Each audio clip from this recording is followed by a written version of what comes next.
ಬೆಂಗಳೂರಿನ ಮತ್ತಷ್ಟು ಸುದ್ದಿಗಳನ್ನು ಕ್ವಿಕ್ ಆಗಿ ನೋಡೋಣ ರೌಂಡ್ ಅಪ್ನಲ್ಲಿ. ಮಾರ್ಚ್ 8 ಶಿವರಾತ್ರಿ ದಿನದಂದು ರಾಮೇಶ್ವರಂ ಕೆಫೆ ರಿಓಪನ್ ಆಗಲಿದೆ. ಬ್ಲಾಸ್ಟ್ ಆದ ದಿನದಿಂದ ಪ್ರಕರಣದ ತನಿಖೆಗಾಗಿ ಕೆಫೆಯಲ್ಲಿ ಪೊಲೀಸರು ಮಹಜರು ನಡೆಸಿದ್ರು.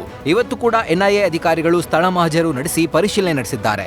ಇದೀಗ ಪೊಲೀಸರ ಅನುಮತಿ ಮೇರೆಗೆ ಶಿವರಾತ್ರಿ ದಿನ ಕೆಫೆ ರಿಓಪನ್ ಮಾಡಲು ಮಾಲೀಕರು ಸಿದ್ಧರಾಗಿದ್ದಾರೆ. ಬೆಂಗಳೂರಿನ ನಮ್ಮ ಮೆಟ್ರೋಗೆ ಕರಿಮಣಿ ಮಾಲೀಕ ಸಾಂಗ್ನ ಫೀವರ್ ಎಂಟ್ರಿ ಕೊಟ್ಟಿದೆ. ಕೆಲ ಯುವಕರು ಕರಿಮಣಿ ಮಾಲೀಕ ಹಾಡನ್ನ ಜೋರಾಗಿ ಹಾಡಿದ್ದಾರೆ. ಮೆಟ್ರೋದಲ್ಲಿ ರೀಲ್ಸ್ ನಿರ್ಬಂಧ ಜೊತೆಗೆ ಜೋರಾಗಿ ಸೌಂಡ್ ಮಾಡಬಾರದು ಅನ್ನೋ ರೂಲ್ಸ್ ಇದೆ. ಆದರೆ ನಿಯಮ ಧಿಕ್ಕರಿಸಿ ಈ ರೀತಿ ಹಾಡಿದ್ದಕ್ಕೆ ಆಕ್ಷೇಪವೂ ವ್ಯಕ್ತವಾಗ್ತಿದೆ. ಶಿವರಾತ್ರಿ ಹಬ್ಬದ ಪ್ರಯುಕ್ತ ಕೆಎಸ್ಆರ್ಟಿಸಿ ನಿಗಮ ಗುಡ್ ನ್ಯೂಸ್ ಕೊಟ್ಟಿದೆ. ಮಾರ್ಚ್ 8ರಂದು ಶಿವರಾತ್ರಿ ಹಾಗೂ ಮಾರ್ಚ್ 9 ಹಾಗೂ 10ರಂದು ವೀಕೆಂಡ್ ರಜೆ ಇರೋದ್ರಿಂದಾಗಿ ಸಾರಿಗೆ ನಿಗಮ ಹೆಚ್ಚುವರಿ ಬಸ್ಗಳ ವ್ಯವಸ್ಥೆ ಮಾಡಿದೆ.